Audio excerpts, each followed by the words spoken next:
Creatinine बढ़ रहा है और डॉक्टर बोल रहे हैं कि आपको डायलिसिस करवाना पड़ेगा और आपको बहुत डर लग रहा है, तो ये वीडियो आपके लिए बहुत ज्ञानवर्धक हो सकती है। नमस्कार, मेरा नाम है डॉक्टर पुरु धवन और आज इस वीडियो में हम बात करने वाले हैं कि किस तरह से हम क्रिएटिनिन को कम कर सकते हैं। क्रिएटिनिन को कम करने के लिए हमें समझना पड़ता है किडनी फेलियर को और अपने शरीर को कि हमारे शरीर में खून साफ होता है तो कैसे होता है, क्रिएटिनिन बनता है तो कहाँ बनता है, वो क्यों बढ़ता है। तो अगर हम इन चीज़ों को समझ लेते हैं तो हमारे पास थोड़ा-सा कंट्रोल आ जाता है। तो शुरुआत करते हैं इस वीडियो की और समझने की कोशिश करते हैं कि कैसे हम इस पे काम करें। क्रिएटिनिन जो होता है वो प्रोटीन बेस्ड वेस्ट मटेरियल होता है जो हमारी बॉडी में बनता रहता है।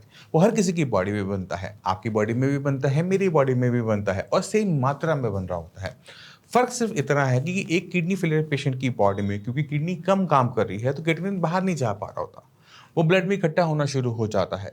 अगर हम इस क्रिएटिनिन को कम करना चाहते हैं, हमारे पास 2 रास्ते होते हैं। पहला रास्ता क्या होता है कि हम किडनी की फंक्शनिंग बढ़ा के उसको बाहर निकाल दें यूरिन के रास्ते। दूसरा रास्ता हमारे पास ये होता है कि हम उसकी जो प्रोडक्शन है, उसे कंट्रोल कर लें अपने खाने-पीने को कंट्रोल करके। तो इन दोनों को हम कैसे अप्लाई करना है, अब हम उसे समझने की कोशिश करेंगे। तो पहली चीज़ खाने-पीने पर आते हैं क्योंकि खाना-पीना बहुत इंपॉर्टेंट है। एक किडनी फेलियर पेशेंट के लिए क्या खाना है, क्या नहीं खाना, ये एक बहुत पज़ल की तरह होता है। तो इस पज़ल को अब हम सॉल्व करने की कोशिश करेंगे। जो क्रिएटिनिन है, जैसे मैंने पहले बताया कि ये प्रोटीन का बना हुआ होता है, वेस्ट मटेरियल होता है। तो अगर हम अपने खाने के अंदर प्रोटीन की मात्रा को कम कर लेते हैं, तो हमारी बॉडी में जो क्रिएटिनिन की जो फॉर्मेशन है ना, वो कंट्रोल में आनी शुरू हो जाती है। फॉर एग्ज़ाम्पल अगर एक इंसान है जो वेजिटेरियन है, दाल, रोटी, चावल खाता है और एक इंसान है जो चिकन, फिश, अंडे खाता है, अब ये मुश्किल नहीं है जज करने कि किसकी बॉडी में क्रिएटिनिन ज़्यादा बन रहा होगा। क्योंकि एक नॉन वेजिटेरियन अपनी डाइट में ज़रूरत से ज़्यादा प्रोटीन इनटेक कर रहा है, तो उसकी बॉडी में ज़रूरत से ज़्यादा क्रिएटिनिन भी बनता है। तो अगर हम एक नॉन वेजिटेरियन को वेजिटेरियन में कन्वर्ट कर देते हैं, वो खाने में के अंदर दाल, रोटी, चावल, सब्जियाँ खाना शुरू कर देता है, तो उसकी बॉडी में क्रिएटिनिन की फॉर्मेशन ड्रॉप हो जाती है, जो कि रिपोर्टों में भी दिखनी शुरू हो जाती है। तो हमने करना क्या है? डाइट को इस तरह से बदलना है। तो अब सवाल ये उठता है कि खाएँ तो क्या खाएँ? तो हमने क्या खाना है, अब मैं आपको वो बताता हूँ। हमने चपाती से अपनी दोस्ती बनाए रखनी है, चावल से अपनी दोस्ती बनाए रखनी है क्योंकि दोनों में कोई हार्म नहीं होता। आपने बस ध्यान रखना होता है कि आपको डायबिटीज़ ना हो, उस डायबिटीज़ के हिसाब से हमें थोड़ा बहुत फेर-बदल करना पड़ता है। एक किडनी फेलियर पेशेंट के लिए सब्जियाँ बहुत अच्छी होती हैं क्योंकि इसमें विटामिन, मिनरल्स बहुत अच्छी मात्रा में होते हैं जो बॉडी में रिपेयर फंक्शन करने के लिए ज़रूरी है। अगर किसी भी वजह से आपकी बॉडी वीक है, चाहे खाना कम खाने की वजह से, चाहे बीमारी की वजह से, तो किडनी फेलियर से लड़ते समय आपने अपनी बॉडी को कमज़ोर बिल्कुल नहीं होने देना। आपने भरपूर मात्रा में खाने का सेवन ज़रूर करना है। तो ये खाने-पीने में अगर नॉन-वेज बदल रहे हैं तो क्रिएटिनिन की फॉर्मेशन कम हो रही है, ये हमें समझ में आ गया। प्रोटीन कम कर रहे हैं तो हमारे बॉडी में क्रिएटिनिन की फॉर्मेशन कम हो रही है। जिन लोगों को और डिटेल में जानना है, वो डाइट चार्ट के लिए कमेंट सेक्शन में डाइट चार्ट लिख के दे सकते हैं। हम उनको diet chart free of cost भेज देंगे। अब चलते हैं कि हम दूसरे तरीके पे किस तरह से अपनी किडनी की फंक्शनिंग बढ़ाकर क्रिएटिनिन के लेवल को डाउन कर सकते हैं। तो अब यहाँ पे समझने वाली बात ये है कि किडनी अपने आप खराब नहीं हुई थी। किडनी को खराब करने वाली कोई और बीमारी ज़रूर थी। चाहे वो बढ़ा हुआ बीपी था, चाहे वो बढ़ी हुई शुगर थी। अगर बीपी, शुगर में से कोई भी चीज़ अगर आपके लेवल बढ़े रहेंगे तो एक कंटीन्यूअस नुकसान आपकी किडनी को होता रहता है। दिन, रात, सारे टाइम, चौबीसों घंटे, 365 दिन।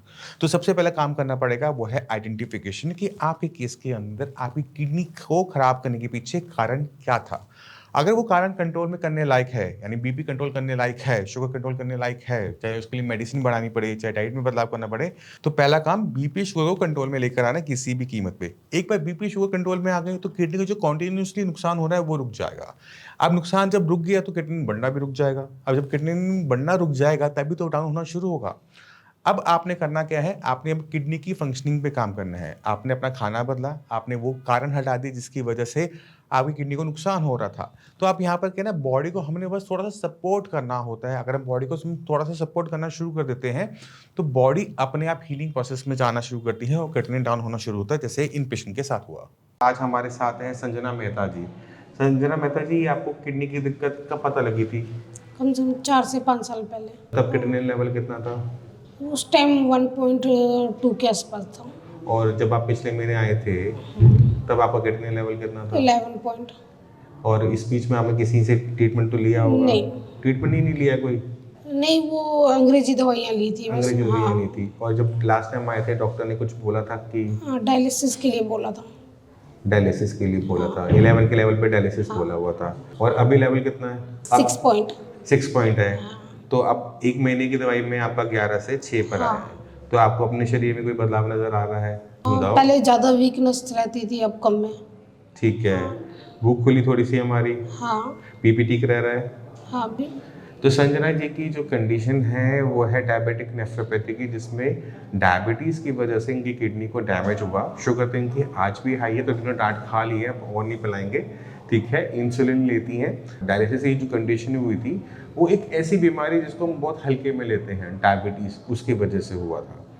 अब जब डायबिटीज़ हमारी कंट्रोल में आती है तो किडनी जो है वो अपना रिस्पॉन्स देना शुरू करती है, किडनी अपने आप को रिवाइव करने की कोशिश करती है। हमें बस थोड़ी सी उसकी हेल्प करनी होती है, और वही हुआ है कि लास्ट 1 मंथ में हमारे जो लेवल थे वो 11 से 6 एकदम ड्रॉप हुआ है। अब जो किडनी के पेशेंट हैं आपके जैसे, उनको मोटिवेट कर रहा हूँ, उनको बताओ कि उनको क्या करना चाहिए और क्या नहीं करना चाहिए, किस तरह से खाना चाहिए, किस तरह से रहना चाहिए। सबसे पहले जो डाइट दी गई है उसको फॉलो करें। तो खाना तो पूरा खाने के लिए बोला जाता है। हाँ। उम्मीद करते हैं कि इस महीने जो आपकी स्वेलिंग है वो भी उतर जाएगी और हम बेटर हो जाएंगे। तो आपको खाने को थोड़ा सा बदलना पड़ता है, कुछ आइटमें आपको छोड़नी होती है। अगर स्वेलिंग है तो नमक कम करना पड़ता है, बट हाँ, नमक छोड़ा नहीं जाता है।